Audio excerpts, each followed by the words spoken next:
In 1974, a man began visiting gay bars along Polk Street in San Francisco.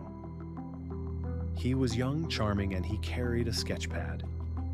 He drew portraits of the men he met. Then he asked them to leave with him.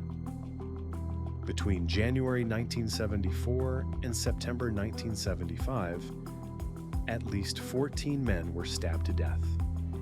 Their bodies were found on Ocean Beach and in Golden Gate Park. The killer became known as the Doodler. 3 people survived encounters with him. All 3 identified the same man. Not one of them would testify. Because in 1974, being gay in America meant risking everything. And the Doodler knew that. He may have counted on it. Polk Street was the center of gay life in San Francisco in the early 1970s. Before the Castro became famous, Polk Street was where gay men gathered. Bars, restaurants, community. It was also where a predator found his victims. He presented himself as an artist, friendly, sociable, talented enough to draw a recognizable likeness in minutes. Men trusted him. The sketch was a gift, a portrait freely offered, a reason to keep talking, a reason to stay. Then, at some point in the evening, he would suggest they leave together. The victims were taken to isolated places, Ocean Beach, Golden Gate Park. They were stabbed, sometimes multiple times. Some were found quickly, others were found days later. The first victim was Gerald Kavanaugh, 49 years old, found on Ocean Beach in January 1974. He had been stabbed. He had been there for some time before anyone found him. More victims followed through 1974 and into 1975. Warren Andrews, Friedrich Cahill, Harold Goldberg, Joseph Stevens, Klaus Chrisman, all gay men, all stabbed, all found in the same 2 locations. Most were found on the beach or in the park. The pattern was consistent: met in a bar, left willingly, found dead. SFPD connected the cases and formed a task force. Investigators noticed something consistent across the cases. Witnesses at multiple bars described the same man, young, black, well-dressed, charming. He carried a sketch pad every time. A composite was assembled from witness descriptions. Investigators believed the same man was responsible for all the killings. Then something happened that should have broken the case open. 3 men survived attacks by the Doodler. Each had been picked up in a bar, drawn to an isolated location, and stabbed. Each survived. Each was able to identify his attacker. All 3 survivors gave the same description. SFPD identified a suspect, a young man who frequented the Polk Street bars and was known to carry a sketch pad. They interviewed him. The suspect denied involvement. Without the survivors willing to formally identify him in a legal proceeding, there was no case. He was released. The 3 survivors knew what they had seen. They knew who the man was. But to testify meant appearing in open court. It meant being publicly identified as gay. In 1974, homosexuality had only been removed from the American Psychiatric Association's list of mental disorders the previous year. In many states, it remained a criminal offense. In most workplaces, it meant termination. One of the 3 survivors was reportedly a prominent European diplomat. Coming forward would have ended his career and triggered an international incident. He would not testify. Another was described as an entertainer. someone whose public career would have been destroyed by the disclosure. He would not testify either. The third survivor made the same choice. All three men were alive because they had survived the Doodler. All three chose silence to protect what remained of their lives. The gay rights movement was just beginning. Stonewall had happened only 5 years earlier.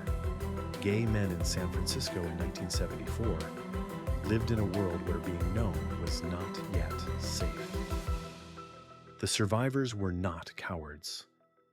They were men making a calculation about survival in a world that had already made its position clear. The killer understood that calculation. He may have relied on it. SFPD Inspector Dave Toshi, who had also worked the Zodiac killer case, was among the investigators. He later said they knew who did it. They simply could not prove it in court. The Doodler case went cold in 1976. The suspect remained known to investigators, his name in a file, his interview on record, but uncharged and free. The killing stopped in September 1975. Whether because investigators got close, whether the suspect moved, or whether something else changed, nobody knows. They simply stopped. The Doodler murdered at least 14 men. Some researchers believe the real number is higher. Victims whose deaths were not investigated as linked, whose disappearances were not fully pursued. In 2019, the San Francisco Police Department's Homicide Cold Case Unit reopened the Doodler investigation. DNA evidence recovered from crime scenes in the 1970s was reanalyzed using modern techniques. The technology available in 2019 was nothing like what existed in 1974. Investigators believed they had enough biological material to build a DNA profile and potentially make a definitive identification. SFPD confirmed they had identified a suspect and were building a case. They did not name him publicly. He was described as elderly. He was still alive. The original survivors from the 1970s, some may no longer be alive. The diplomat, the entertainer, the third man. Decades have passed. The choice they made 50 years ago cannot now be unmade. As of the time of this video, no charges have been filed in the Doodler case. The investigation remains open. SFPD has not commented publicly on the current status. The bars where the Doodler found his victims are mostly gone. Polk Street changed, San Francisco changed. The world those men were trying to protect themselves from changed too. Too late to matter. Gerald Kavanaugh was 49 years old.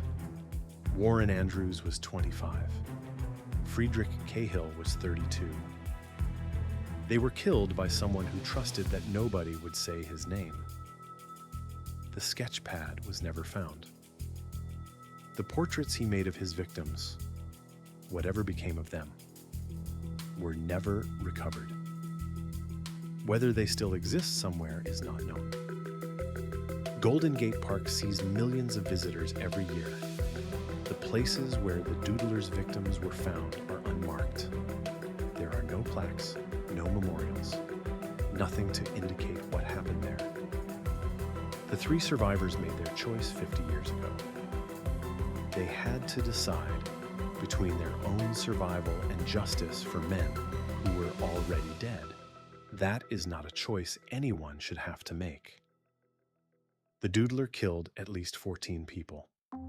He was identified, he was interviewed, he was released. He is, as far as anyone knows, still alive. The San Francisco Police Department says the case is open.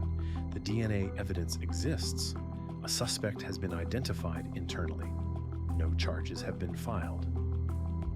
If charges are ever filed, The case would go to trial nearly 50 years after the last killing. The witnesses are gone. The bars are gone. The world those men lived in is gone. Gerald Kavanaugh, Warren Andrews, Friedrich Cahill, Harold Goldberg, Joseph Stevens, Klaus Christmann, and at least 8 more. Their names are not widely known. Their case is not famous. The Doodler case received almost no national coverage when it happened. Gay men in 1974 did not always make the news when they disappeared. That was part of why he could keep going. Somewhere in San Francisco, a man who carried a sketch pad into gay bars in 1974 and killed at least 14 people is, as far as investigators know, still alive. The case is open. The page is still blank.